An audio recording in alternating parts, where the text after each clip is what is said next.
Wait, hold on. Texas Dad Lawyer was having to run out to church at 7:30, so I'm not sure if he's going to be on or not. But I'm here finally. Got my bill paid. How are you, True Crime Mama? I'm doing well. How are you? Oh, I'm here. Can't complain. All right. I think Texas Dad Lawyer is going to come up for a little bit. Let me see if I can invite him.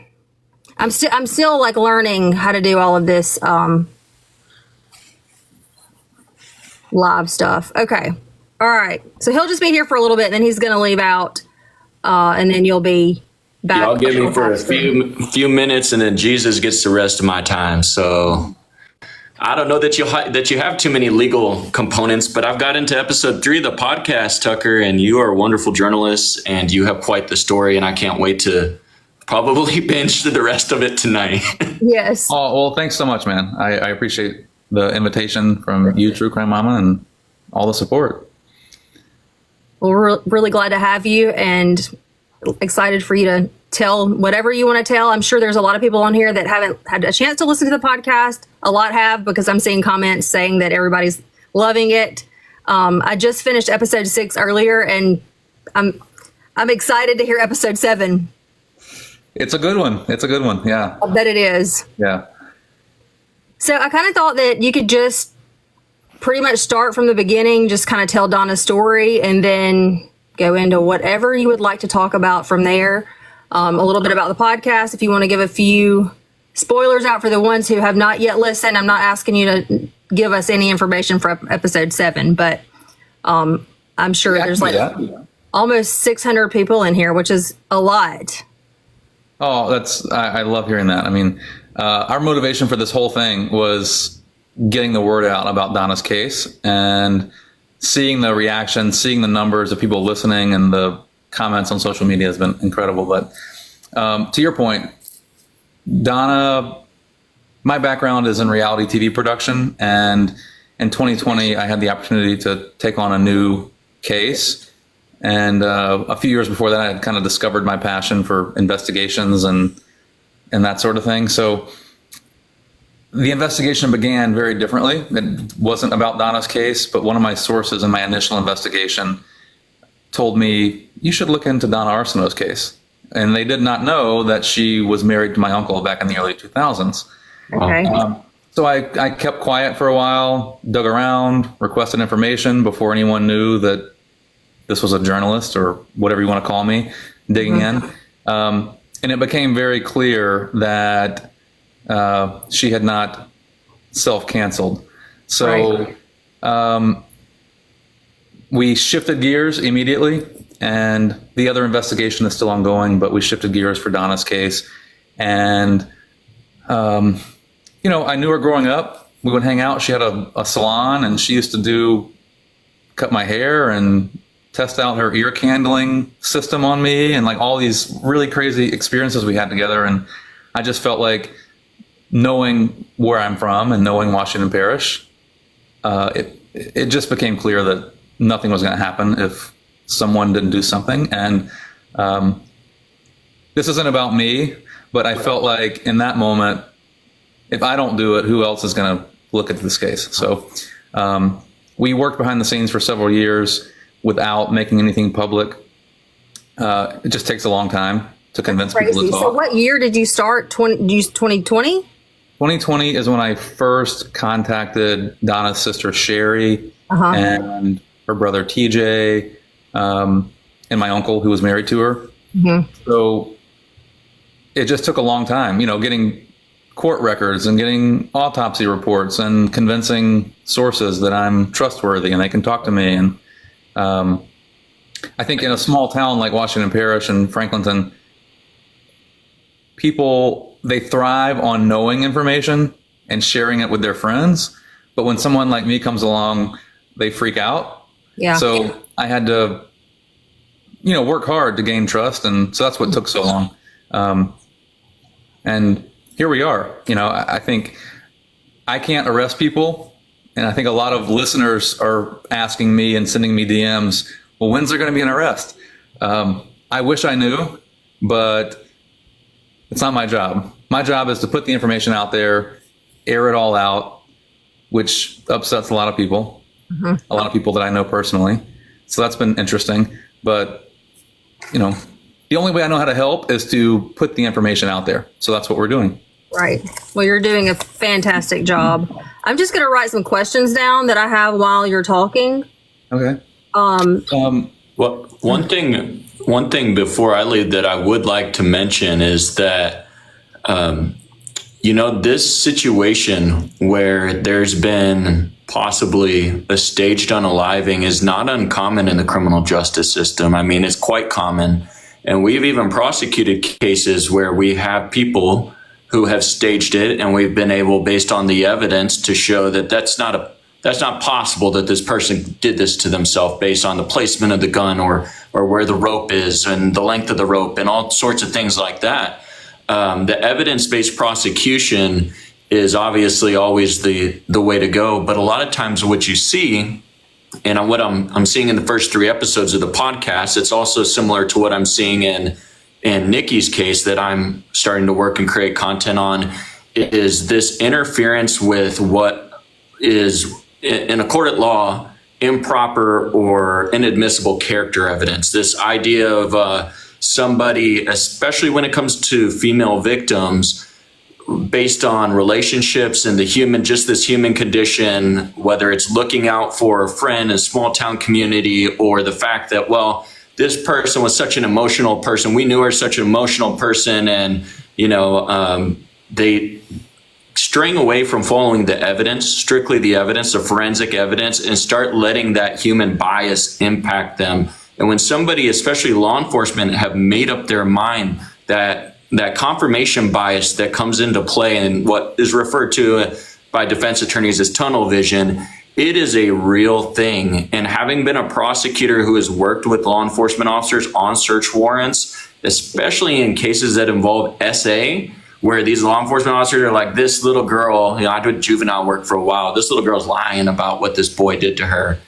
She's saying that he coerced her in this way or that way. Well, lo and behold, you get the Snapchat back, and all of a sudden you see the threats, and the little girl was telling the truth the whole time. But the point that I'm getting at is you have this human element that's unpredictable, and yet they are able, though there's very few individuals that have the control and power and able to bring the case forward, right? And it's very, I'm sure you've seen it. It's very real. It's a very real thing that can detract from a true, just forensic, evidence-based investigation, just all the human elements at play. For sure, yeah. And the issue, to your point, the issue with Donna's case is the lead investigator was saying it was suicide before he ever arrived on scene. So it's okay. Yeah, I caught myself. Okay. Too late, though. I know you did, and you will. You'll get better with it. But there are a lot of things that weren't tested in the beginning, and so all these cover-up theories and things start coming out, and it has really muddied the water. And people are so focused on certain points, like you say, they're down the rabbit hole, and that's all they can think about. But the facts don't support it. So even in my case, and in the episodes that have been released, there's a lot of folks who have opinions about certain people mentioned. Michelle is one of them, the spiritual counselor. In later episodes, we'll go into some of the more details about Michelle and what people think of her. But when you see the facts of the case, she was on a flight, and that's easy to verify. Yeah. But because of the reputation that, whether it's earned or not, people really are focused on her. And that's I think, for state police and for the Washington Parish Sheriff's Office, that kind of that hurt the case, because there was so much focus on that in the beginning. I'm just watching comments. Okay, so there are probably people in here who don't know any background at all, because I see a lot of comments saying, where can we watch this? So if you will just give us a little bit of background, just give us Donna's story. I guess just pick up with her death. Yeah, so Donna was dating an individual, and she was in financial trouble. She had kidney issues, and her day spa was, she couldn't take clients because she was sick, and From my understanding, the person she was dating didn't really want her to work and didn't want her to see certain people. So eventually her business just fell apart and she was going into foreclosure. I believe she had 30 days to pay her mortgage in full. And the person she was dating at the time agreed to buy the home for $108,000 and X, whatever. Her understanding, based on what she told her loved ones, is once she got back on her feet, she would pay him the mortgage, a lower rate so that she could afford it. And then once she got back on her feet, she would still have the home. Well, based on what Donna told people close to her, as soon as he purchased the home, he became very controlling, didn't want her to leave, put cameras up at the house, put a tracker on her truck, and she felt trapped. So Donna had a history of collecting information. If you listen to episode 2, she had a very difficult upbringing. Some ungodly, grotesque things happened to her as a child, and that stayed with her, as her sister Sherry said. And she always had collateral. If she was ever backed into a corner, she had something she could use to get herself out of it. And I don't blame her for that. I really don't. The person she was dating, she claimed to have a video of him in a compromising situation. And it's my belief that on October 22nd or 23rd, not sure about the timeline exactly,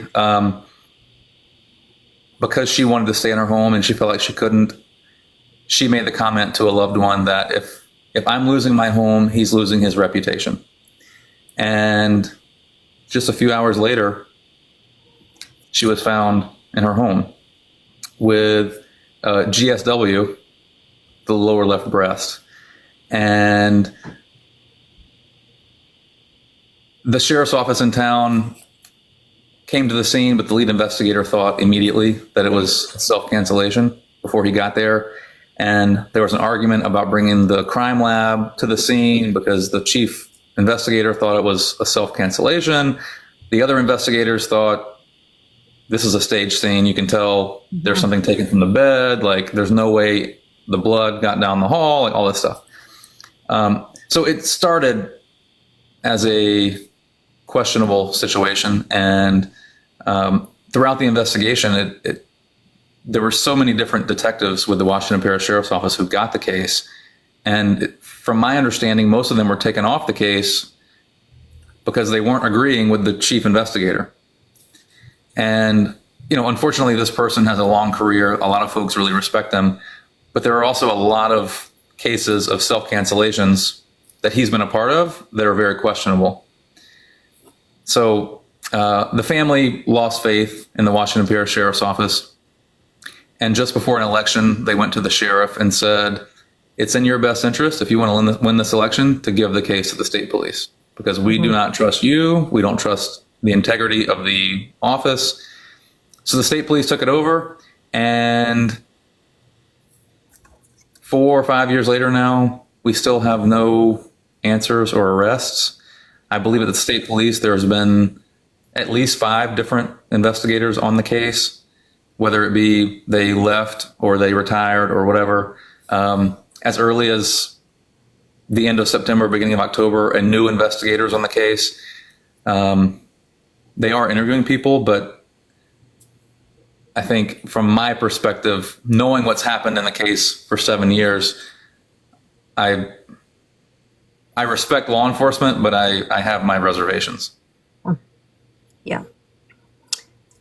Will you tell us a little bit about the scene and why it was obvious that it was not self-cancellation? Yes. So at the end of episode 6, you hear that on my drive home to Tennessee from Louisiana, we received an anonymous upload of a lot of files. And I will tell you, seeing the photos of the crime scene were, I even say in episode 7, it's hard to even explain what that's like. Yeah. I've seen that before in other cases, but as someone that I knew in a case that I'm so deep into, it was very difficult. Yeah. And so you walk in the back door and the house is honestly in shambles. The laundry room's full of like things in baskets. You go into the kitchen and there are 4 really thick boneless pork chops in freezer bags, defrosted in the sink. There are dinner rolls on a baking sheet on the counter. And when you go into the living room, there's evidence marker number 1 with a blood droplet on the floor. And then 2, and then 3, and then 4. And then you get to her bedroom door and it doesn't sit well because I'm not a professional investigator, but anyone can look at this scene and see that something's not right. The firearm used to unalive Donna was on the bed. On the left side of the bed, Donna is on the right side of the bed on the floor in front of the nightstand. There are 2 shell casings, one next to a dresser on the left side of the bed, one jammed in the chamber, which I've now learned is called a stovepipe, which indicates that it was blocked whenever the second round was fired. Okay. Which is important because the pathologist says that when the second round was fired, because of the trajectory of the bullet, it went through so many organs. Her legs had to have been over her head in order for those organs to be up into her chest cavity. So it's my opinion. My legal team has said I have to say my opinion a lot. It's my opinion that no one would self-cancel with their legs over their head with no clothes on. It doesn't make sense. So Tucker, I gotta run, but I want to give just a few thoughts before I run. It's not one, in addition to that point, it's not usual for anybody who's engaging in that act to be able to ever fire a second shot, period. Right? It's just not the pain and the experience that you're going through. You're not pulling a second trigger, and that doesn't make sense. There's a lot of things that don't make sense based on a little that I know forensically. But one of the things that you mentioned that was mentioned in episode 3 that really stuck out to me was the behavior that was observed of the possible suspect by, I believe is it Michelle? Who went to the house, and the fact is some of the things that he did, even though he had a key, and just the way that he was acting, are kind of telltale as well. If you're looking at it on the totality standard of somebody who is not acting in conformity with how they would typically when they're encountering that person. And I think that those behaviors are also very strong evidence, circumstantial evidence of possible foul play. There's a few things that have slipped my mind, but I gotta run. I hope that I can do a live with y'all by the time that I finish the podcast, or the podcast is completely finished with however many episodes there will be, and circle back around with my thoughts. But I do want to say I can resonate with you what it's like to have to see autopsy photos, period. And let alone on somebody that's close. I was a career prosecutor before I was a defense attorney. And, I spent the last 4 months of my career in a very contentious, trial where a child had his life taken. So I know what that's like, and I've supported victims' families day in and day out as they had to sit there in a courtroom and see those things. And I know what a labor of love it must have been for you to uncover the truth over the years and have to see those things, and just how hard that is. So my heart goes out to you. I don't ever want to forget. I don't want people to forget that, like, as interesting as this is, these are real people and these are real emotions. And this is really something that's important to you and your family and your community. And we got to respect that. It's more than just your amazing work. It's your heart that's been poured into it. And I just want to say, I really hope that Donna gets justice, and you've just done a great job. So I hope to speak with you again and provide more thoughts, but I'm going to run to church. Okay. All right. Appreciate Good night. it. Thank you for joining us. Yep. Good night, y'all.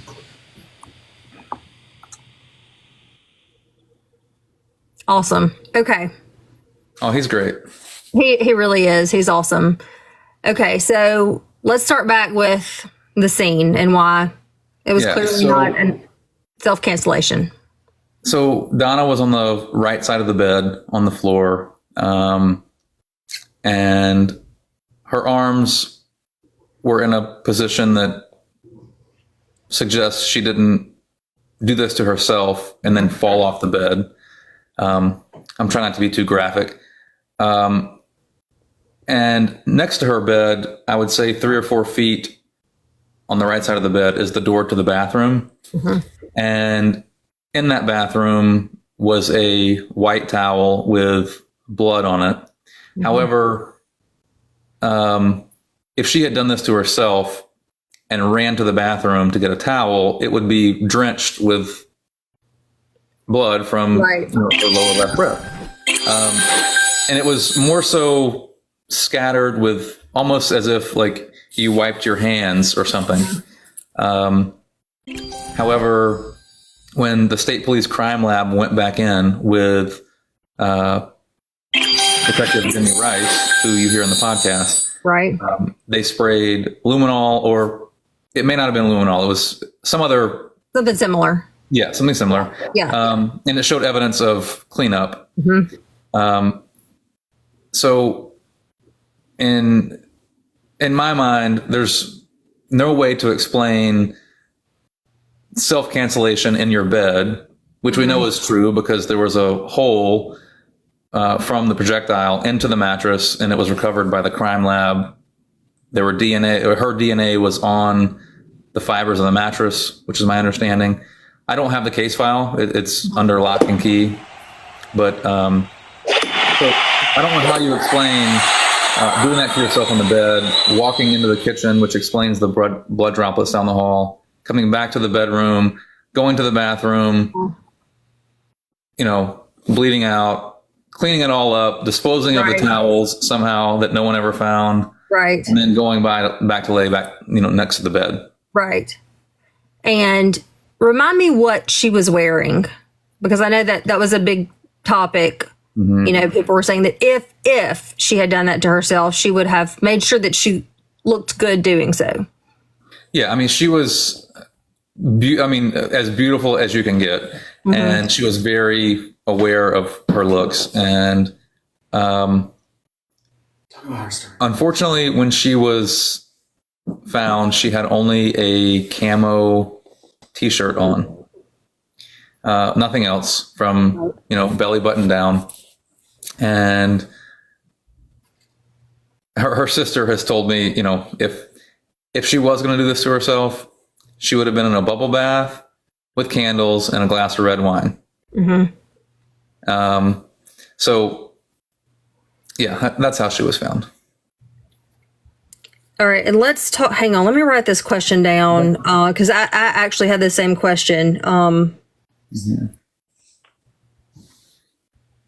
Okay.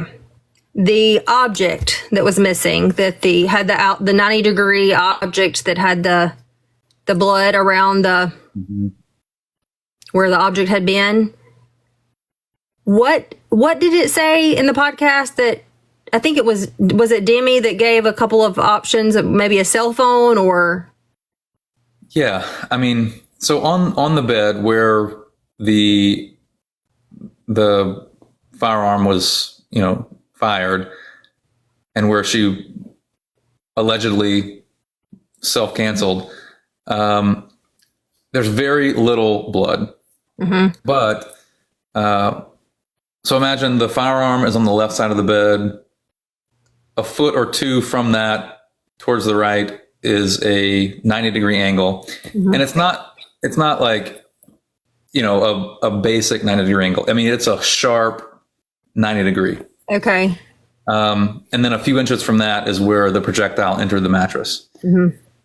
That 90-degree angle, in my opinion, is likely something to do with the video that she claimed to have. Or some sort of document about the purchase of the home and how she was going to get it back. It's hard to really know. It's all speculation. Okay. But Demi did say that among the conversation, among detectives at that time, maybe it was a phone or an iPad or a laptop. However, when you see the photo of that 90-degree angle, it's so precise. I believe it may have been a photo or a document because it looks like the edge of a page of some kind. And speaking to some of the experts who we've consulted, I think it's most likely a contact mark. So whatever that item was had blood on it, and it hit the bed and created that line. Because it's the inside, like the 90-degree angle, it's the inside of the angle. It's not the outside of it. Okay. So if there was something on the bed and then blood got over it, it would be on the outside. So it's the inside that had the blood. It's the inside of the 90-degree angle with the blood. I don't think we've actually shared that before. But no, because I had it in my mind pictured like it was something laying on the bed and then blood went over it and around it. And so no, it's the opposite. Okay. Yeah. Wow. That's interesting. All right, a few questions, and I don't know if I guess you've said this, but I can't really remember, and this is just super basic, but the sheriff's office ruled it self-cancellation, released a statement to the newspaper who printed that that's what it was, but the medical examiner that did the autopsy said it was definitely homicide. 100%. And neither of those parties have ever really changed their stance on that.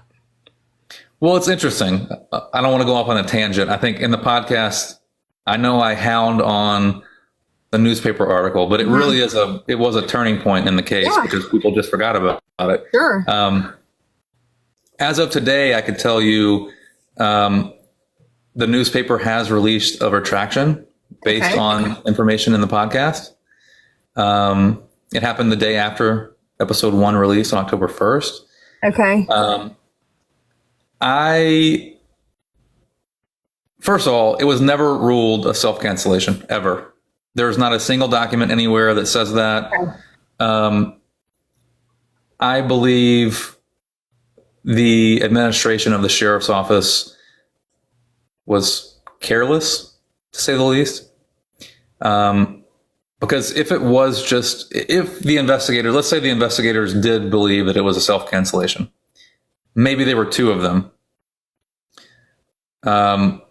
That means there were many others who did not believe that. And so releasing that information during an ongoing investigation was not helpful in any way. The newspaper, it's a very small community paper. They don't have a lot of resources. So I do not hold it against Mr. Steve at all. I understand the position he's in, and the information he receives is very important to filling the pages of the paper and all that. I understand that 100%. Yeah. But if, from the sheriff's office perspective, the family reached out, a very specific member of the family was really hitting them hard and the paper hard for a retraction and just got nowhere. So my question for them has always been, and I've never gotten a straight answer, if it was just a mistake, why wouldn't you have corrected it to save all of this trouble? Because now everyone thinks you covered it up. Right. And you went 7 years without ever correcting it. So either they brought this upon themselves because of pride and they just didn't want to correct it, or there's something more sinister going on that I think we might get to the bottom of eventually. I hope so. Okay, I'm trying to read comments, but they're going by so fast. I haven't even looked. It's like there's a lot going on. I wasn't sure if you could see them or not. People are saying they love you, they love the podcast, you're doing a great job. Santana, yes, he does. He did get the crime scene photos, correct? I'm assuming that was the I do have some crime scene photos, but my understanding is there are hundreds more. Wow. That we do not have. Yeah. Okay. All right. Somebody you said earlier that there is an individual who had a lot of other questionable self-cancellations with people around them or they were involved with, were you meaning the boyfriend, or did you mean like just law enforcement that were ruled? So I was talking about Tom, the lead investigator at the time of Donna's death. Okay. There's one case, not to get off on a tangent, but there's another case in Louisiana.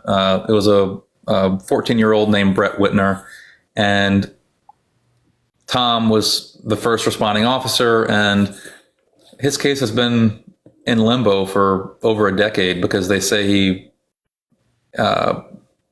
accidentally fired on himself in the back of the head with a rifle. And the new sheriff in Washington Parish has taken up that case and advocated, and they've exhumed his remains. And so there's a massive process going on in the last couple months to resolve that case. Okay. And that was a case that the same lead investigator who was on Donna's, he became lead investigator during the Whitner case. And that's just one example of, I believe we have 8 or 10 at this point that people have sent us that do seem pretty wild. And I'm not saying that there are families who just don't want to accept the fact that someone may have done this to themselves. True. However, when there's such an onslaught, and with the things that I've uncovered about this particular investigator, it's questionable. And you think that it was like an intentional cover up, or do you think that it was just like ineffective training, didn't really know what they were doing, or a little bit of both? Or you don't have to answer. I think it might be a little bit of both. I mean, I'll speak in hypotheticals. I think if anyone has led a life of secrets in some way, but people in power know what those are, it just creates the space to push things off, or, skew the truth, or, not tell the full story. But on the other hand, under the previous sheriff's administration, it's my understanding that there was a very high lack of training, and potentially, I'll say again, potentially forging information to get someone into FBI Academy. And there's a lot of stuff that's going on under the previous administration that makes you question everything. And right, sure. It sounds like conspiracies, but unfortunately in small town Louisiana. Yeah. What's the population of Franklinton? It's about 3,600. Okay. The parish is about 45,000 in total. Okay. Very really similar. Yeah, really similar to where I live. So I get it. Yep. I'm just curious. All right. So back to the position of her body with her legs being above her head. Someone wanted to know, was the general consensus that she was being SA'd or that she was fighting someone off? I believe she was fighting someone off. Okay. There was an SA kit done during the autopsy. Unfortunately, we haven't found the results of that, but Demi, who worked the case for a short period, says there was no evidence of SA. Okay. I think just based on how it happened and the point at which the projectile entered, it's pretty clear that it was very close contact, and if her legs were above her head, like the pathologist suggests, I just can't imagine a scenario other than a fight, right, that would get her in that situation with a firearm pressed against her breast. All right. Yeah. Someone just asked, was there DNA under her fingernails? So there were swabs taken during the autopsy. Fingernail clippings were taken. Unfortunately, again, we don't have the case file. That's a whole nother story. But my understanding is no. However, in the photos that we received, the condition of her fingers it makes you wonder, are they waterlogged or is it just decomposition? And I hate to be so graphic. No, yeah. Well, I mean, this is a true crime page, so. Yeah, So who knows what happened? I mean, it's my belief there was a minimum 12-hour span of when she passed and when they allegedly found her. Right. So there's really no telling what happened in that time. And that's what's so frustrating in my position is, we tried to go about this the right way and get the case file. Not that we're going about it the wrong way. It's just more difficult this way. But a few days later, after requesting that, it suddenly had a detective with the state police assigned, and it was all of a sudden active again, which means we can't get the records. So it's just made our jobs much more difficult. But to answer your question again, no, there's not a definitive answer about DNA under her nails. Okay. Someone asked about, let's see. I'm assuming that they were asking about if anyone was swabbed for gunshot residue. And I believe in episode 6, what is he? Is he the investigator? The chief of criminal investigations? Is he the one that told you that there was no evidence, but said that the person could have showered, cleaned off, changed clothes before they called law enforcement? Yeah, so that is Tom. He was the lead investigator at the sheriff's office at that time. Okay. And is it just his word that there was no gunshot residue, or have you actually seen proof of that? I'm assuming that's in the file you don't have. Yeah, I have not seen proof of it, but I can tell you, based on the sources that I have at the sheriff's office who worked the case, they say they have never seen a photo of the suspect's body. But in episode 6, you hear Tom say that he went to the house with him, watched him change clothes, took photos, whatever. I mean, aside from the photos, I've spoken to Demi about this a lot, and it's completely against procedure to take a potential suspect to their home and let them change. And it's evident in how they treated Michelle. Like, Michelle was taken to the station immediately, or to the sheriff's office immediately, and her clothes were taken there. So for whatever reason, the other suspect, Donna's boyfriend, was taken to his home. Tom's version of the story is that he went inside with him and he watched him change. Right. People who worked the case at that time say that Tom told them he stayed in the car and let the suspect go inside. No matter what version of the story is true, both are concerning because he went to his home, and for whatever reason, there was never a search warrant on that home. Right, correct. Yeah. Crazy. Yeah. Now you're saying suspect. Has this person ever officially been a suspect, or? So law enforcement has never publicly named a suspect. Person of interest? I can tell you, in every file I've received and we've reviewed, and every source that we have at the state police and the Washington Parish Sheriff's Office and the DA's office even, there's a consensus about who is responsible. Okay. It's my belief there's someone else involved as well, because when Demi finally got the case, the sheets and the bedspread. Sorry, Demi, I know you're watching. I forget exactly. My brain's kind of mush tonight. Hey, Demi. Either the bedspread or the sheets were never sent to the crime lab. And so when Demi got the case, she sent those to the crime lab, and there were 3 DNAs found: Donna's, her boyfriend Scott's, and an unidentified white male. Interesting. Now, if you've listened to the podcast, you know that Donna may have had someone over and was, hanging out, and their DNA is on the sheets and had nothing to do with it. Right. But it's also possible that whoever was there was involved in her death. So very interesting. Phone records.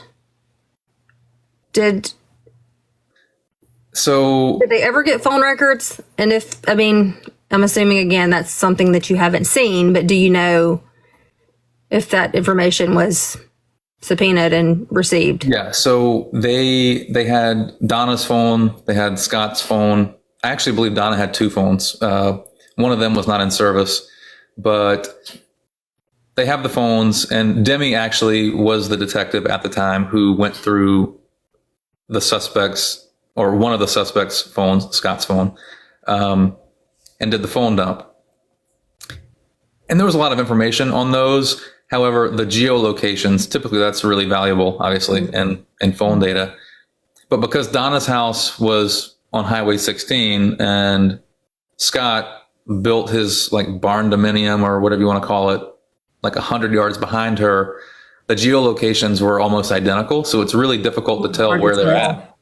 Yeah. And I think they were relying on that in the beginning and then realized it's hard to know which property they were actually at. Mm-hmm. That makes sense. But there were texts and things that were pretty revealing. There are allegations that Donna did threaten to self-cancel on Sunday night. Mm-hmm. And there's allegations that she threatened that before.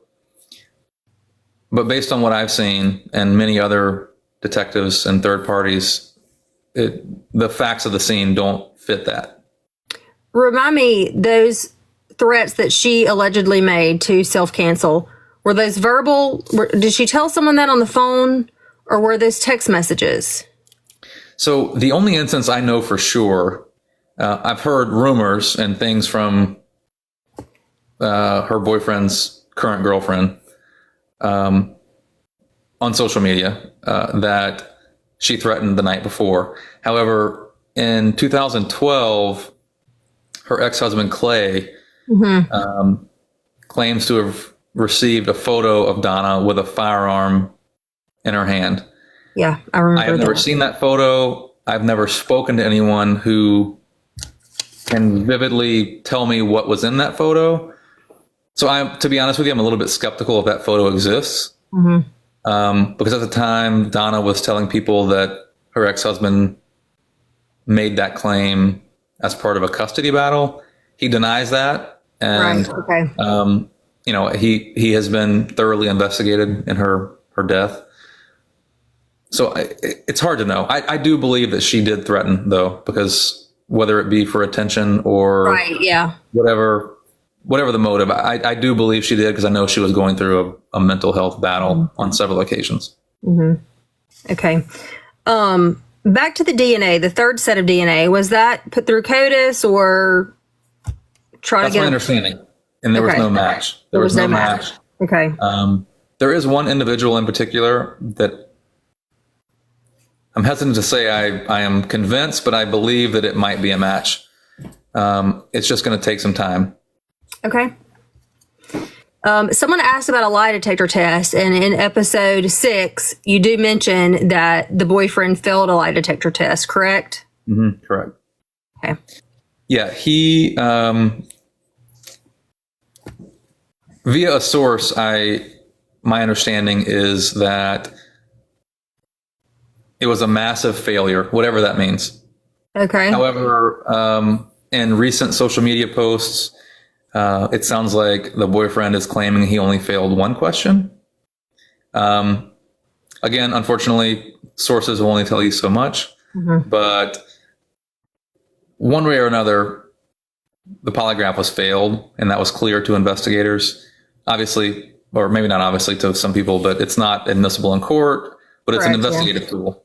Yeah. And in post-polygraph questioning, he did reveal that he went back to Donna's after he initially said he did, and he said he went to get his wallet. And during that time, their argument heated back up, and Donna pushed him out the door. But the timeline is confusing because the story changed. The story changed after the polygraph. Okay. But it's really confusing because his children's mother called them several times on Sunday. And every time she called, 2 p.m., 4 p.m., 7 p.m., Dad was not home. Mm-hmm. So, and again, in recent social media posts, people close to him have said he was home with his kids all day, which does not fit what investigators were told in 2017, 2018. Right. Okay. Yeah. Motive. Just heat of the moment. Motive. Just Yeah. The motive, I'll start with the least probable, but it's something Okay. that we hear a lot. okay. Again, back to episode 2, Donna had a reputation. And whether you call it promiscuous or whatever, she liked the company of men. Whether she was intimate with them or not is none of my business. But I do believe there were a couple of men who were married that she may have gotten entangled with. And that theory is that one of those wives was very unhappy and did this to her. Okay. But when you really dig into that theory, it just doesn't make sense, because how would they have a key to the house? How would they clean up so quickly without her boyfriend, who lived right behind her, seeing them come and go to clean up? And why isn't there DNA anywhere? I mean, sure, you can clean up a crime scene, but I mean, are you that sophisticated to not have your DNA literally anywhere? Right. Yeah. I guess you also got to think that maybe the investigation in the beginning wasn't handled properly. So that's theory number 1. I really believe that's absolutely not true. Like, that's not even a possibility based on the information I have. The other is, I mean, obviously there's a chance that she could have done this to herself in many people's eyes, but the evidence doesn't show that. So that also is kind of pushed to the side. Not to get too deep into this rabbit hole, but in my experience with Donna and her having been a member of my family, I do know that she had a history of collecting information. And she was a cosmetologist in town, and she heard a lot of things about a lot of people, and she had dirt on people, whatever you want to call it. So the next theory in my mind is believable, because I know the things that she had previously. She claimed to have a video of her boyfriend in a compromising situation. And my legal team forbids me from saying anything more than that. I understand. But it potentially involved a family member and was very disturbing, I think is how I put it, in episode 5. I believe, whether that video exists or not, based on what I know about the boyfriend and interviews we've conducted with his exes and stuff, I do believe, whether the video existed or not, that the situation she described did happen. So it doesn't really matter if there was a video or not. Just the threat alone of exposing someone in that way, I believe, is motive enough. And I have spoken to plenty of law enforcement officials who have worked the case, and there's a consensus again that that's the most likely motive. It's also possible that there was a really bad fight. Let's say Scott came back to her house, hypothetical, obviously, to reconcile or to continue the argument. She pulls a gun because she was feisty and wasn't going to put up with anything. There's an argument, there's a tussle over the gun. It, it accidentally goes off. Right. Yeah. And then it's like, oh, dang, how am I going to explain this? Who knows? But I go back to the... Was the weapon used hers? I believe the weapon was purchased by her ex-husband, but it had become hers. Okay. And that's something else that's been a lot of misinformation out there. The weapon that did fire the round that unalived her was on scene. It was not a rifle. It was a handgun. Okay. So, and it was on the bed. Okay. All right. A lot of comments or questions are about the noise that Michelle heard in the house. And I guess they just want you to talk about that. I hate to smile because it's not a funny situation, but I get so many questions about this, and I wish I knew. As I say in the podcast, when Michelle told me that, I didn't put it in there because to be honest with you, I was a little bit incoherent at first because I'm like, we've spoken several times now. Mm-hmm. And granted, in her defense, the more you think about something like this, a traumatic situation, you remember more and more and more. Yeah. But she is adamant to this day that when she was in the bedroom, she heard someone drop a phone or something. One of the theories, as I explained earlier, with the unidentified male DNA, there's a chance that person was still in the house. Right. All the lights were off, so it would have been easy to hide in one of the bedrooms or in the former Belladonna Day Spa, which was the sunroom of the home. But I do think it's kind of stumped investigators as to who that might have been, and if she was just traumatized and thought she heard something. Mm-hmm. It is my personal belief, though, that this was not done by just one person. Mm-hmm. So there very likely could have been someone hiding that she heard. Yes. And it makes me think about when Michelle explains what happened before they entered the home and Scott walked around the house knocking on windows, but then pulled the key out of his pocket to unlock the door. I mean, in my mind, again, speculation, was that just like warning whoever was there that we're here? Mm-hmm. Or like, what was that about? Mm-hmm. Yeah, that's very true. Hold up. There was a good question. Okay. Somebody said, and I don't remember hearing this, but it's so much information in the podcast. I do not know how you keep it all straight. An attorney was on scene before law enforcement.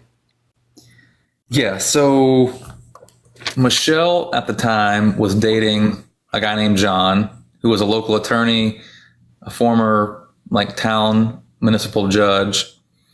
And when she got to the scene, when she landed in New Orleans from Florida, she texted him that she landed, texted him that she got to Donna's, and then several minutes later sent another text saying, please get here immediately. But before she sent that text, she called him. So let me back up. They find Donna in the bedroom. She hears the boyfriend screaming. She runs to the bedroom, freaks out. For whatever reason, she can't make a call from her phone. So she uses his phone. And in the 911 call, you can hear her on the phone and you can hear him in the background giving the address of the home.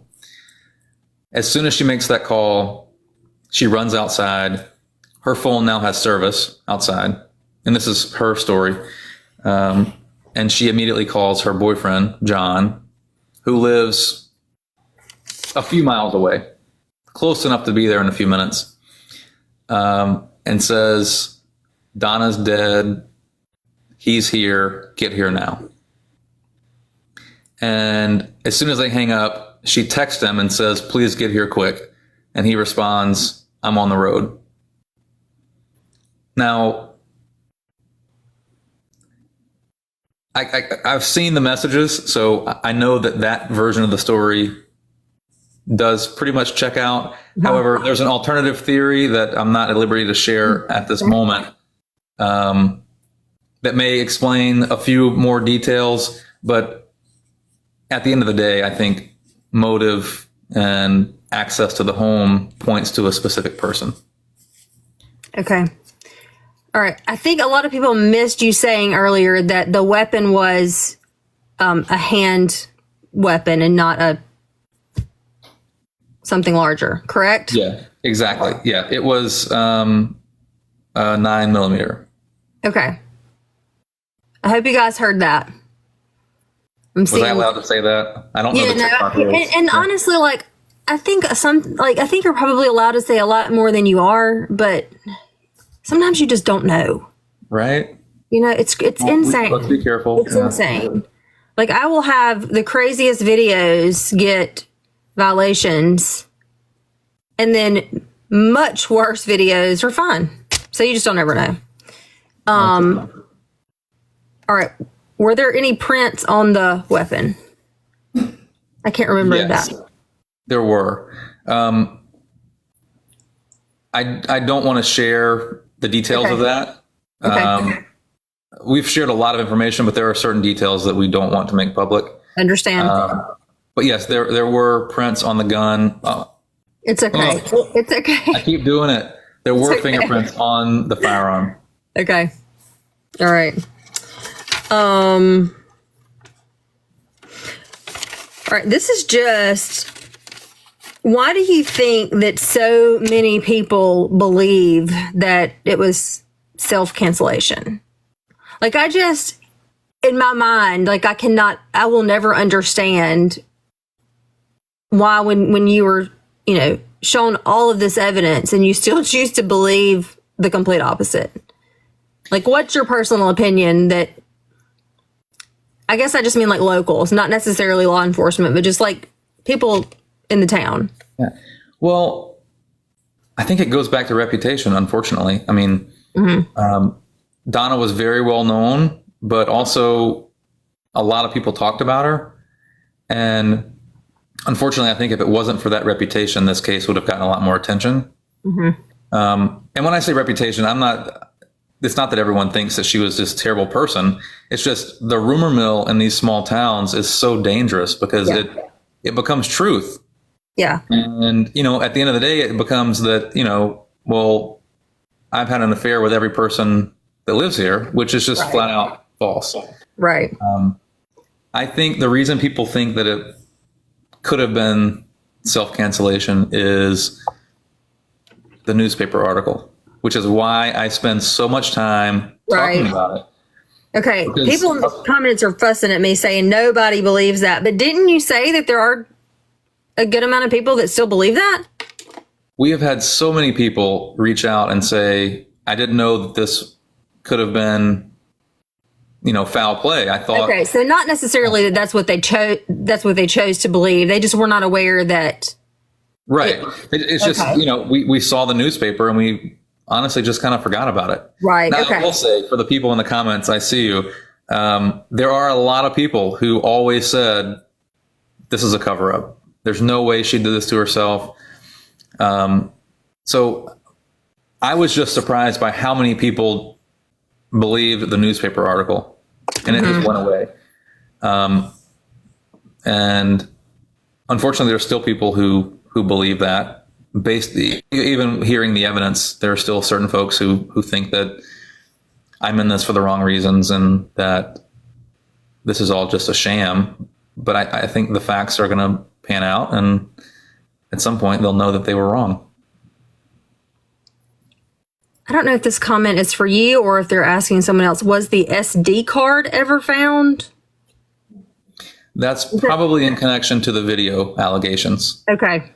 I'm not going to answer that directly. I'm just going to say Donna had a history of collecting information. I was trying to scroll up and see. What was the airport video that someone mentioned earlier? You were just saying it was easy to confirm. Wait, ask that again. Sorry. It says, what was the airport video that someone mentioned earlier? Was that you that, in reference So that to... was in episode 5. Okay. Yeah, her brother TJ got a call from Donna one night that someone was watching her in the wood line. Yes. I remember that. And she claimed to have a video of a drug deal at the local airport involving some pretty prominent community members. And to be honest with you, that really lit up some interest. And I hate to be coy, but there are reasons not to share information, but I'll tell you, there are people who have seen the video she claimed to have. At least they claim to have actually seen it. And I don't think locals would be very surprised by who was in it. And that's as much as I've said about that video. So I'm probably going to get in trouble after this is over. But I'm sure people probably already had their minds made up on who it was. They did. Yeah. Let's see. I think that's all the questions that I have. For those of you who are watching and didn't catch at the beginning, the picture that I have right here is the podcast. This is Tucker's podcast, Freeze Frame, and it is about Donna Arceneaux, who was found deceased back in, it was 2017, right? Yep. Okay. And basically, the sheriff's office didn't really do much investigation. They said it was self-cancellation, and the medical examiner ruled it a homicide, and pretty much nothing has happened with the case in all these years. So the podcast Freeze Frame it tells Donna's story, and Tucker does the podcast, and he does a fantastic job. So if you're following or you're watching this and you have not started the podcast, download it and start listening to it. You will probably binge it. You'll probably stay awake all night listening. That's all I'm going to say. It's awesome. It is so good. I was trying to see if there were any other like bigger comments, because I know I miss comments all the time because they just fly by. I don't know how you do this. I'm trying to catch up and I can't read one until the next one pops up. I mean, look, the night that I don't even remember. I think at one point in time there was 17 or 18,000 people watching, and I can't remember total number, but it was it was crazy. That's intimidating. I'm actually really very happy. crazy. Yeah, that's not the case here. All right, have you gotten threats? Yes, I have. Mm-hmm. You hear a couple of them. Oh, go ahead. Like physical, like I'm going to harm you threats, or legal threats, or both? No direct legal threats. I mean, I think in any situation like this, you expect anyone can sue for anything. Mm-hmm. But on the back end here, there's a lot of things that go into a podcast or a documentary or an investigation like this that people don't see. And so there is a legal team, insurance situations, and all kind of stuff that you have to take into account. So it's not like I'm just recording voiceover and putting out whatever I want. That's not how this works. So legal threats, not really, but personal threats and suggestions of it. Yes, I think because of the way the investigation started, which wasn't about you've actually played some of those in the podcast. Yeah. And I get so many people asking, who was that? And I just say, think about it a little harder. And most people have figured out who it was. Not surprising to anyone. I think that family who I mentioned in episode 1 is notorious for situations like that. And for whatever reason, they've gotten away with threats and intimidation for a long time. Not for whatever reason. I mean, I know why, it's like political connections and, all those things. But I have not been fearful of my own life, which a lot of people ask, only because I think in that small ecosystem, these so-called powerful people have convinced everyone that they are very powerful, and that you will end up in a ditch somewhere, like was told to me. But at the end of the day, I made myself very public on purpose, because you then have a little bit more protection. Yep. So, am I careful? Do we have encrypted emails and phones that are like heavily secured and security when we're in town? Of course. But that's just for, the crazy who may want to do something. But anyway, that's enough about threats. That's not the exciting part. Megan, all right. Yes. So I am planning to download this live, and I will upload it to my YT. I don't have many subscribers, so I need some subscribers. You can find it. It's linked in my link tree, which that link is at the top of my TikTok profile. So like at the very top of all of my videos, there's a link. If you'll click that link, it'll take you to my link tree page. And at the very top of that page, the very first link is the link to my YT. I'm also True Crime Mama on YT, but a lot of people have had trouble finding me that way. So I've actually linked my profile directly on my link tree at the top of my TikTok profile. So that is my plan. I cannot re-upload it here, because anytime I re-upload a live here, then TikTok tells me it's unoriginal content. and I get a violation. So I will put it on YT. Awesome. Right, we had a lot of people on our Facebook group asking if we could upload the live, so we'll connect after. Yeah, for sure. I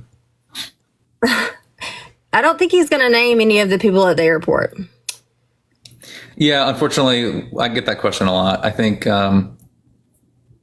if you think hard enough about it, you figure it out. All right. I'm not trying to cut you off, but I also don't want to keep you all night, and I feel like I probably could. So no, I mean, if there's more questions or whatever, I mean. Okay, let's just see. All right, guys, if you have questions. I did see one a second ago. They were asking how long it takes to go through tips that come in. And it takes a long time because there are a lot of people giving tips that aren't helpful or useful, almost like misinformation, like I've talked about before. But, when a tip comes in, you have to corroborate what the person is saying and you have to compare it to what you've been told before. So, and we don't have a huge team, despite what some naysayers on social media think about the podcast. And I'm trying to get rich off of this podcast. It's very much the opposite. And it's a small team. So, yeah, it takes a while when people leave voicemails and send emails with lots of information. You have to go through with a fine-tooth comb because, again, we want to report the facts. I see a very specific name coming up in the comments a lot. And okay, Cajun Blonde. Mm-hmm. Is that what you're talking about? Cajun Blonde? Oh no, it's a name that people keep commenting. Okay. Okay. So Cajun Blonde, and I'll text you this too, but Cajun Blonde left a tip today, and she wants to be sure that you know that she left a tip today. So. Oh, I'll check. Okay. Cajun Blonde, are you Cajun Blonde where you sent me a tip? Where can I check? Holly. Okay. All right. She wrote it in the comments. I'm assuming it's okay for me to say it here. Okay. Yeah. Hey. Well, thank you. I'll check it out. All right. The missing, there was a missing bullet. Yes. There were two casings. Yes. Okay, there were two casings, a missing bullet. It's my belief that someone else was most likely fired upon. And I think based on the reaction of one of the suspects when asked about that, he mentions a very specific name, a doctor. So, it's speculation, but there were people around him who could have helped, heal up a point. So you do believe that second bullet actually struck someone? It's one of my theories. I think that's probably most likely what happened because it was never recovered. Yeah. It's possible that she actually did fire out the window, like Tom, the investigator, said. Mm-hmm. But that version of the story does not match what her boyfriend said to investigators. So it makes me think that there's a discrepancy there, and it's probably neither one of them are probably true. Mm-hmm. And the doctor is now deceased? The doctor is now deceased? Yes. The doctor mentioned by the boyfriend.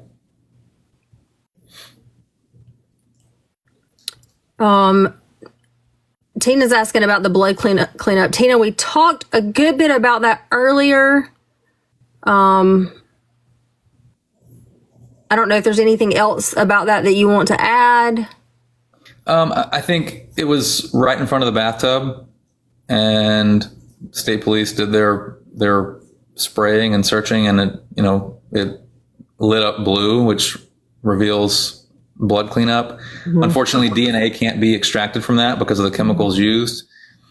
But it's absolutely clear that someone else was there because there was something cleaned up and there was an object taken off the bed. Mm-hmm. So whoever that was. At least one other person. Right. So let's just say it was a self-cancellation. Whoever was on scene did some things that will put them in prison for a long time. Mm-hmm. I don't think that's the case of what happened, but if that's the theory they want to go with, then just come forward. Right. Yeah. Okay. So Megan says, so was the blood in the living room hers? I believe all the blood was hers in the house, yes? The droplets down the hall were hers, yeah. And there's been some reports that there were shoe prints in the kitchen and that kind of thing. Based on the information I have, that is not true. There are several people on scene who say there was some splatter or spatter near the back door. We do not have photos of that. Okay. But it comes from reliable sources that was the case. So again, it's really hard to know because we don't have the case file. If we did, obviously it would be a lot different. And we're just grateful that the state police have taken an interest in the case since we put the billboard up last year.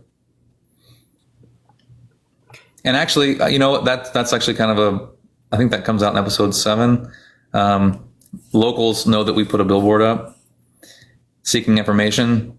And a few days later, the state police found the resources necessary to assign someone to the case. Mm-hmm. So as much criticism as I and the team gets for exposing the case and making it public, I think the facts speak for themselves. Making it public and having a public outrage does affect cases in real life. Yeah. Glenda, I believe there was just one weapon, 2 shell casings, correct? 1 weapon, 2 shell casings from the same weapon. From the same weapon, okay. Victoria says, is there a time of death? I haven't revealed my theory yet. It will come out in a later episode because it's really difficult to narrow it down. I mean, but I'll share with you now, I guess, that... You don't have to. You don't have to share anything that... No, I can't. I mean, Donna's ex-husband received a phone call around 11 p.m. on Sunday night. She was distraught. She was upset. And so they had that phone call. That's corroborated by his girlfriend at the time, who was in bed with him at that time. And he's the last person that I'm aware of to actually speak to Donna on the phone or in person. And then, as you heard in episode 1 and 2, she sent text messages to several different people around 2 a.m. Monday morning saying, "I love you," which her sister Sherry says is not Donna. She wouldn't have sent that. She wouldn't have capitalized every word, all these different things. So whether or not we believe Donna sent those texts or not, let's just say she did. So it's pretty clear. She passed sometime between 11 p.m. and 2 or 3 a.m. and then wasn't found for many hours later until midnight Monday. I'm trying to go through the comments. Some people are pointing out some comments. Is any of your team reading the comments? Yes. Okay. I'm seeing the coroner can determine the time of death. Yes, the coroner can.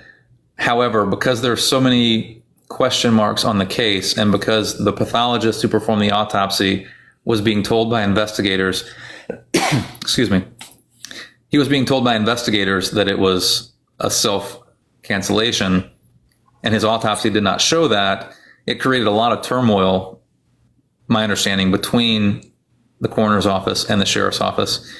And he was waiting on the state police crime lab to get him DNA results and information.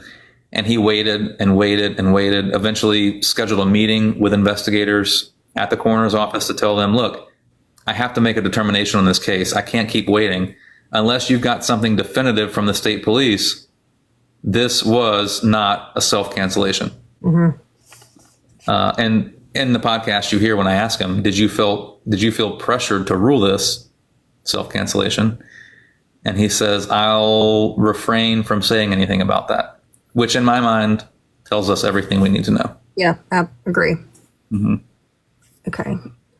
I was trying to go back and find the comments I was looking for, but I only found one, and I don't know. Let's see. I'll scroll a little bit too. All right. Sheila wants to know who George is. Okay, George is an older fella who's kind of, I guess, well known around town. He's been there forever. He lived there forever.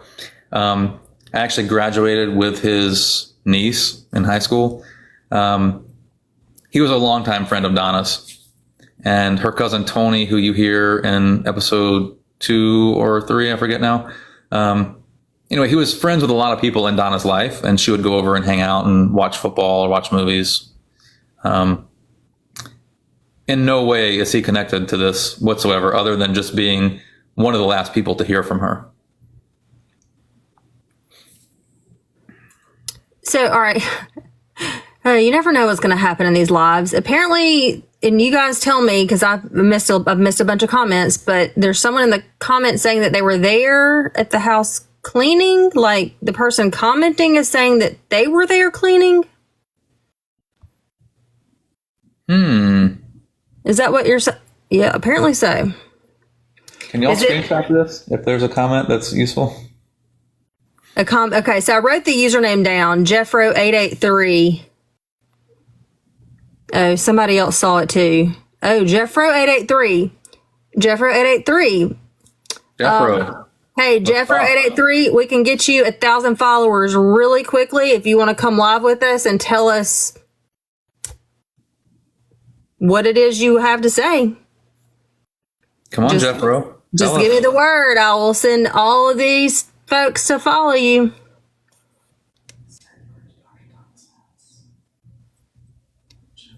Jeff Jenkins. I just saw a comment about the doctor's house. We'll circle back to that. Okay. Unless you want to do it now. Who just said that he went to the doctor's house? What was that about? Oh, wait. Jeffro883. Okay, I think this is probably a troll. I don't think anyone's really going to get on here and admit all of this. I was there moving her. Oh, okay. I just saw the name. I know who this is. Okay. I can't tell. Did you put your full name in here, or was that someone else? Because I'm not going to say it unless you put it yourself. Okay, so Jeff. Yeah, Jeff is Donna's oldest son's dad. Oh, okay. Yeah, and he Jeff. he was there with Donna's middle child, cleaning out the house and stuff. I'm not sure exactly what was shared, but yeah, Jeff was very much there cleaning out the house. Mm-hmm. Sorry, Jeff. Everyone was thinking that you were the unaliver. No, Jeff. Yeah, he was a big part of like getting her belongings taken to a flea market and kind of distributing items to the family and that kind of thing. Yeah. Okay. Yep. All right. Sorry, Jeff. I think everyone thought that though, because people were commenting that there was an unaliver among us, and there probably is. Honestly, I can tell you, I've seen a couple names pop up, and they're questionable. You know, they always like to lurk, and sometimes they even like to comment. Tonight. They are lurking tonight. I'll tell you. Okay. Let me see. I'm really curious about who said something about they went to the doctor's house. If you're still here, can you explain what that meant?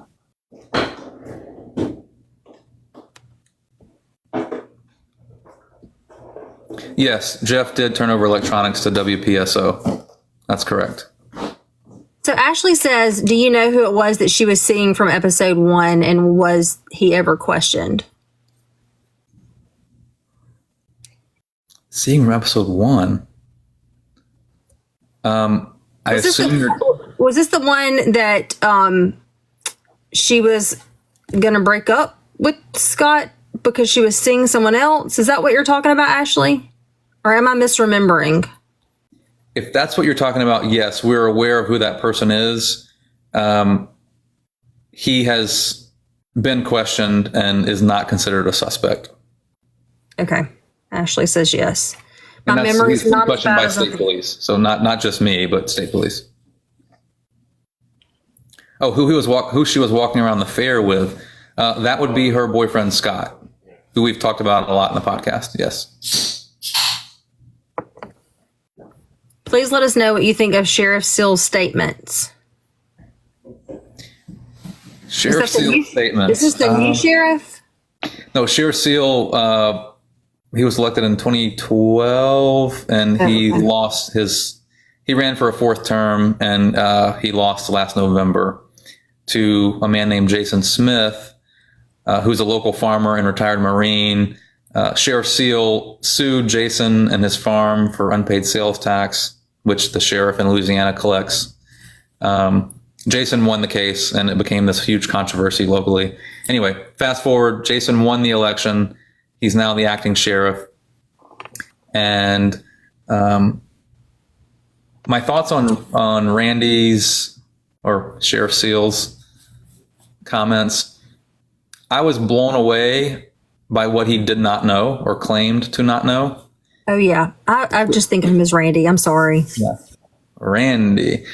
His answer for everything was, I just don't know, and I hire people to do their jobs. But like I asked him in the podcast, I mean, at some point with a high-profile case, when do you insert yourself? And if you don't insert yourself, then why are you the chief law enforcement officer that's been elected for your parish? The people expect you to insert yourself into difficult situations. And he never did that. And he blatantly admitted it and honestly seemed kind of proud of it. Yeah. In terms of his vulgar comments about what my father should have done, I honestly thought it was funny. And I couldn't help myself but ask. And it seems that a lot of folks found that interesting. And I got a lot of messages after that episode saying, he said the same thing about so-and-so. And I heard him say this in the middle of Sugar Shack. And so,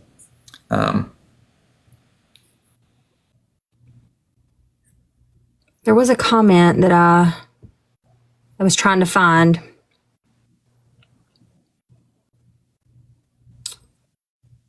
I can't. Somebody commented it was asking about a case, but another case. I can't.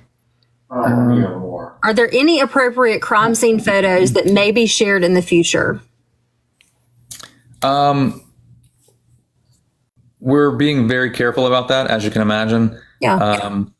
They're in a tight lock and key situation because there's a lot of folks who want access to them.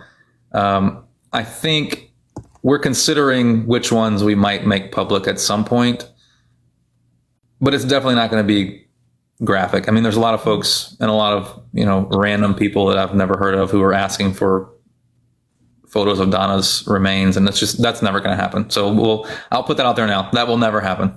There may be some that are shared that aren't graphic, but I guess someone asked about the O'Neill Moore case. Yeah. Mm-hmm. If you can do an episode next. Yeah. That's a very touchy topic when it comes to, well, I'm not going to say that. Never mind. I'm going to get myself in a lot of trouble. O'Neill Moore was the first black deputy in Washington Parish. And in 1965, he was unalived in a drive-by. The KKK was responsible for that death. And there's a lot of questions about who was behind that. A lot of people suggest that a fairly high-ranking law enforcement official at that time, not necessarily with the sheriff's office, was active in the Klan and was behind it.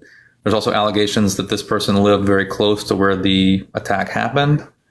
I'll be honest with you, I haven't done the depth of research on it that I want to do before I speak more about the case, but those are the generalities of what happened. And I'm very interested in figuring out what actually happened. And there are a lot of folks who are ready to talk. So sounds very interesting. Yeah. Just a quick note, guys. Some of the comments are being filtered and hidden, and I'm not doing that. So I just want you to know that I'm not like singling people out and just hiding your comments. TikTok does that. And sometimes it makes no sense which comments get filtered and which ones don't. So I'm trying to uncover as much as I can, but I can't do everything. Okay. Tyler, I will read hate mail at some point. I promise you guys I would. Yes, Victoria, yes. You had a murderer on the loose and no one notified the public. Yes. That's exactly what happened. Yeah. Tucker, what was the case that you told me earlier about the kid? What was that? Brett Whitmer. Yeah, he was the 14-year-old. Is that the Covington case? Yeah, so Brett lived in St. Tammany Parish, but he was at a sleepover in Washington Parish where Donna's case occurred. Oh, okay. When he passed. If you will do an episode. Will I do an episode about that? Potentially. I know the local news station in New Orleans, WWL, has done a lot of investigating on that case, and I'm by no means going to step on their toes, but if something presents itself, we will look into it. I'm reading some of these because some of these I've never heard of.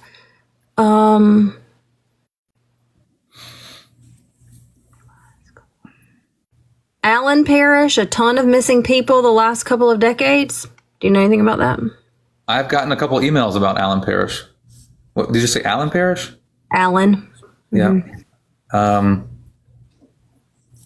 I wish we could cover every story we get sent. I'm sure you feel the same way. It's like overwhelming. It is.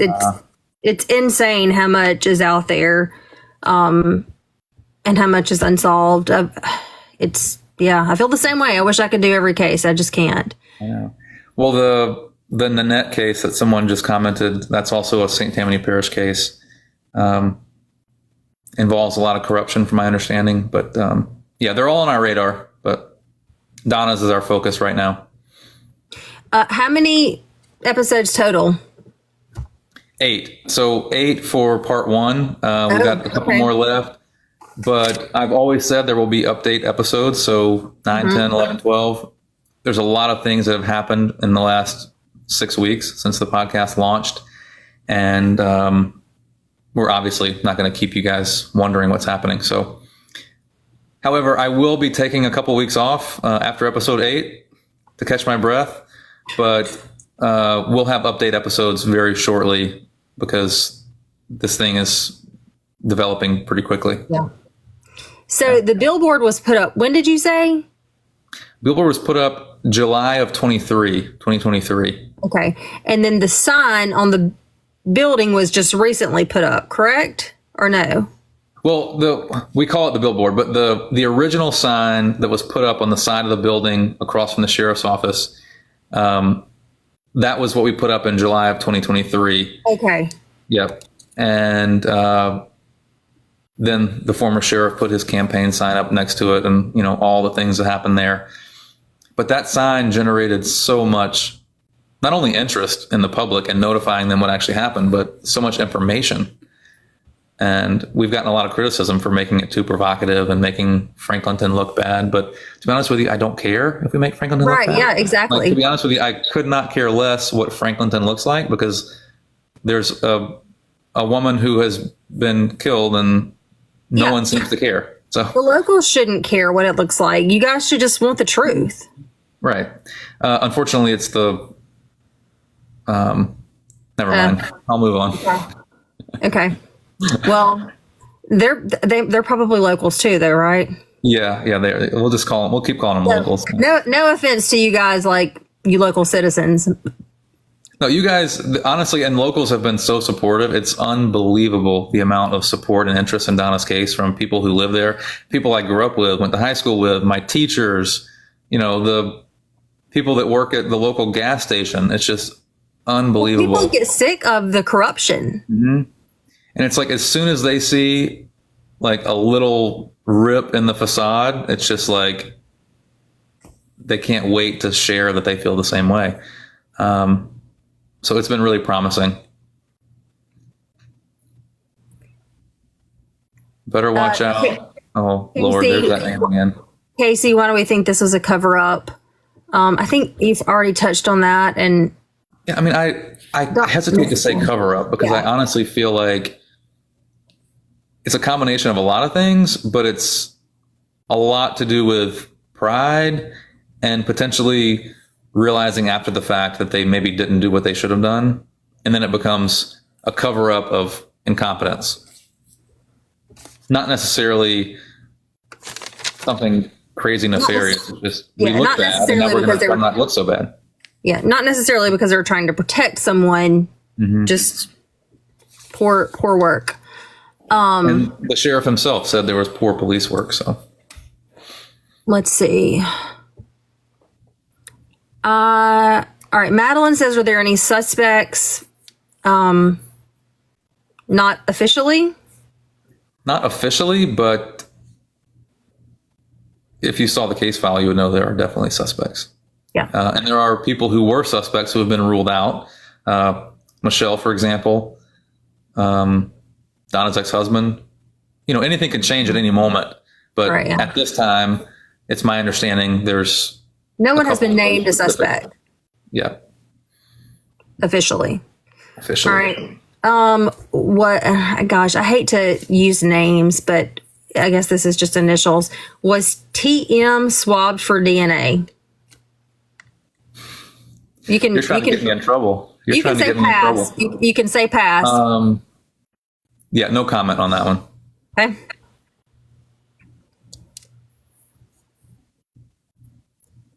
Is it true someone just released a lot of new evidence recently? I'm assuming that's what, episode 6? Maybe just the files you guys got? I wonder if that's what they're talking about. It's probably what they're looking for. I'll say, like, post podcast launch, there's been a lot of new information and a lot of people sharing information. So I'm not sure exactly what you're talking about, but I assume it's what I mentioned at the end of episode 6, which is the anonymous upload. Did Michelle take a lie detector? To my understanding, no. From what I understand, when they confirmed she was on the flight, they called the airline, they confirmed she boarded her flight, they confirmed it was delayed. So it was clear that she was not there at the time of the death. Okay.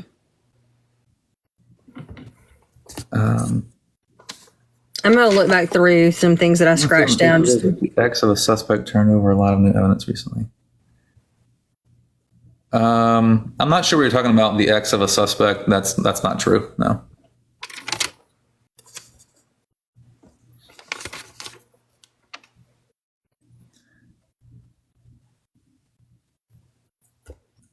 I'll let you look at.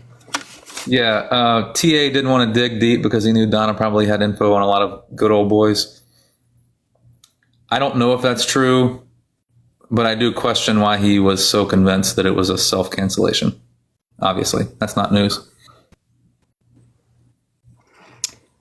Somebody, Yes. Oh, good. and I did not get this whole thing, and it was a while back, so I'm not even going to try to scroll, but it was something about somebody who posted all of that on the page. Are they talking about the Facebook page?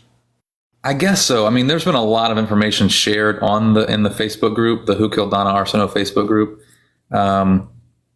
We've done our best to moderate what we can, but also we don't want to moderate too much because it's an open forum, and we have gotten a lot of information from that. Lots of people comment who we didn't expect, and they don't realize that they're sharing valuable information that can be used in the investigation. So we'll keep them talking. Chills. All right. So she says they want to know if we found out who posted the pictures. I'm guessing they're talking about the anonymous upload. That's what I'm guessing too. Yeah. It is a truly anonymous upload. So like it's not like a Facebook page where you can see who's posting anonymously. The feature that we put on the website was purposely anonymous so that people felt comfortable sharing what they could. And obviously we had to corroborate that what they shared was legitimate. I am pretty sure I know who the individual was, but that information will never be made public. Mm-hmm.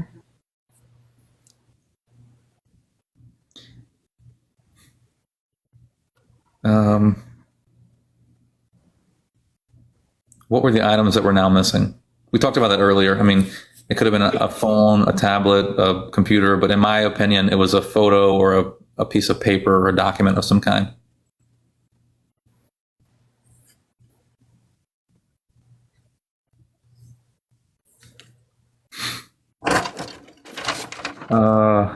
There's a lot of questions here that I'm not going to read or respond to. I apologize.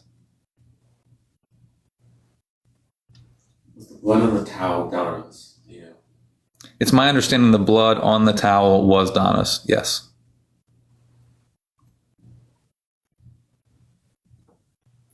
Find this certain person on the page. She loves to talk. Yes, I'm very aware. I see it. Jimmy, am I mistaken, or did I hear Robert say he was only at Scott's house to pick up a friend? If so, who? The friend he's referring to is Scott. Scott called him to pick him up from the sheriff's office,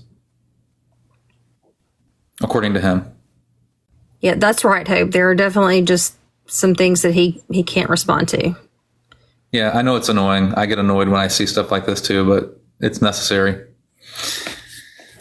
Jazzy, she couldn't have she really couldn't have cleaned up her own blood, and that's one of the reasons that we know that it was not self-cancellation. Mm-hmm. Yeah. Doctor went by S house. That's very unclear. I just know that in my interview with him, he dropped that name, and it's of interest, I'll say. Wait, say that again. What question? Oh, it said, I'm not going to say the name. Mm-hmm. Okay. A certain doctor went by Scott's house. Is that the the same doctor he mentioned? He's now passed. Okay. Yeah, there's some question marks there. I'm not sure how it really plays into it, so I'm not going to say too much, but yeah, definitely of interest. So if you have some information, you're more than welcome to reach out. Meg says, will they reopen the case? But the case is open. Yeah, so that's one of the misunderstandings is the case is still open. And the state police do have a detective actively working the case. I understand they've interviewed several people recently, potentially have some new evidence. So I do believe the walls are closing in, and I'm not looking to take credit for that, but I do think that the overwhelming response from locals and people all over the country talking about the case has really put the pressure on, and I think it's working. Will we possibly hear anything on the next 2 episodes from state police?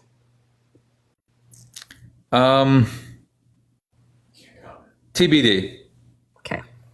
TBD. Yeah. It's a very active, fluid situation. So Yeah, absolutely it is. All right.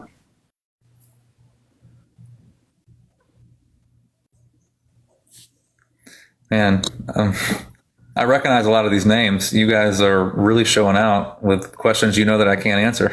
I'm really impressed that our count has stayed essentially at 800 the entire time, which is very impressive. That. Yeah, that's amazing. You guys are awesome. Thank you all for watching. We really appreciate you. The theory on the missing bullet, where is it? We touched on that earlier. I think it's very possible someone else was hit with that bullet. Unfortunately, there weren't very detailed photos of people's bodies taken at the time of the investigation, so I'm not sure we'll ever know unless state police are interested at this point. All of Washington Parish on here. Yeah, y'all are nosy. That's true. I'm not mad at it. For those of you just joining, I see a lot of questions coming up that we've already answered. I will upload this entire live. I'm going to do my best to my YT.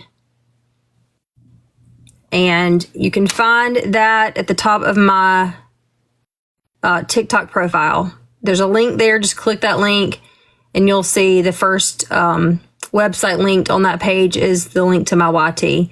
So I'm going to do my very best to get this uploaded. This whole live. I can't put it back on TikTok because I will get an unoriginal content violation.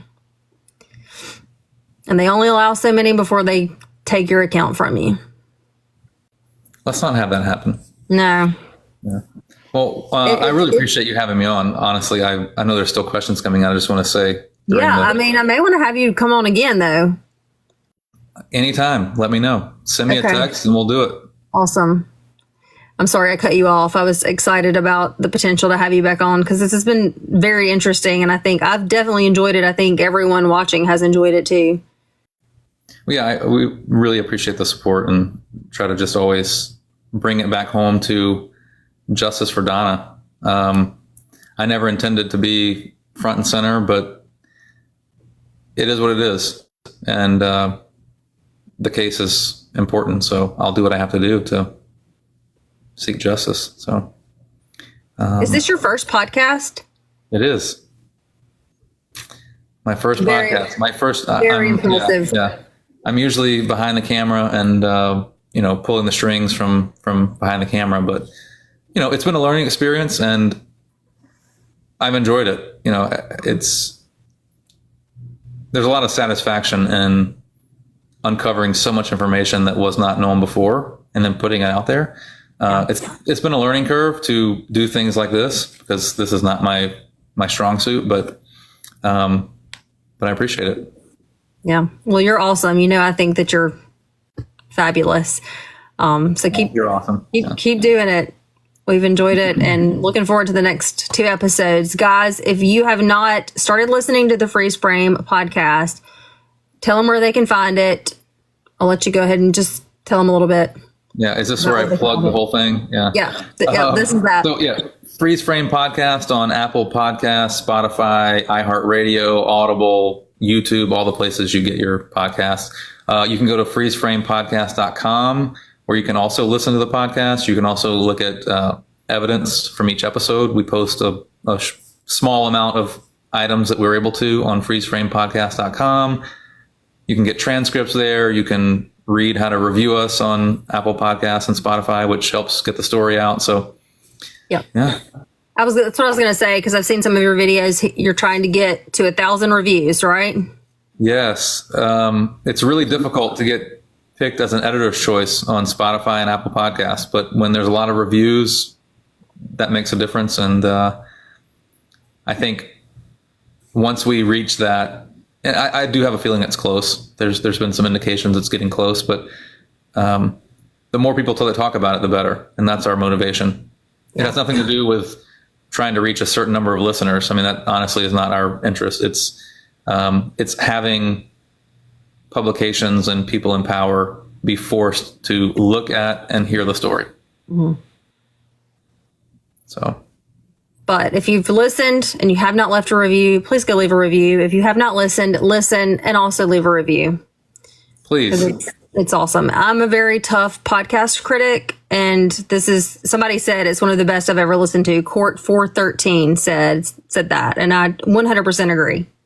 Court and True Crime Mama, I appreciate you guys. It's been a labor of love, but it's been worth it, and it will be worth it when this case has some resolution.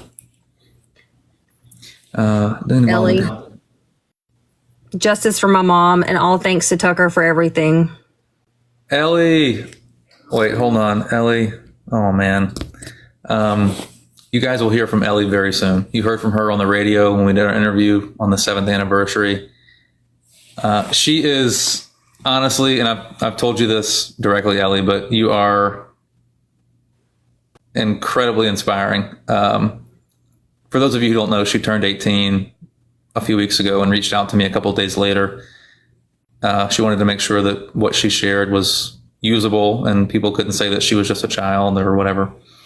And I think the things that she witnessed are very important to this investigation. Mm-hmm.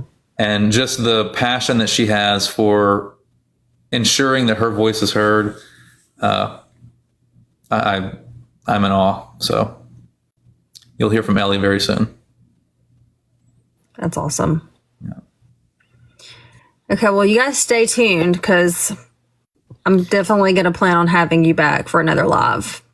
Please do. Sounds like lots of information is coming, and I anticipate even more. And I think this is another good way to just get all of the information out, share the story. Sure. I will have him back. I promise I will. This has been Ellie. Ellie, you've got so much support, man. I love seeing that. I get emotional when we talk about Ellie, so I apologize, but no, it's okay because I teared up a little bit too. Just being a mom. My daughter is just a little bit older than Ellie, just a year. So, yeah. Yeah, it hits home. It really does. And I waited and waited and waited, and I wanted to reach out to her for so long, but out of respect for her father, I didn't. And then when she reached out, it was a huge moment. I'll say that. That's awesome. Yep. All right, guys, check out the podcast, leave a review, and you can find the live. I'll try to get it up tonight. If not, I'll do it tomorrow on my YouTube channel. If you can't find it, send me a message and I'll help you find it. We'll find it on YouTube and share it in the Donna group as well. Go follow Tucker Freeze Frame Podcast. Go follow their TikTok page too, please. All right, guys. Thank you all so much. We really appreciate all of you Thanks everyone guys. for joining. And thank you, True Crime Mama. I mean, this has been an honor. And thanks for highlighting Donna's story and helping us get the word out. Absolutely. All right. Good night. Good night, guys.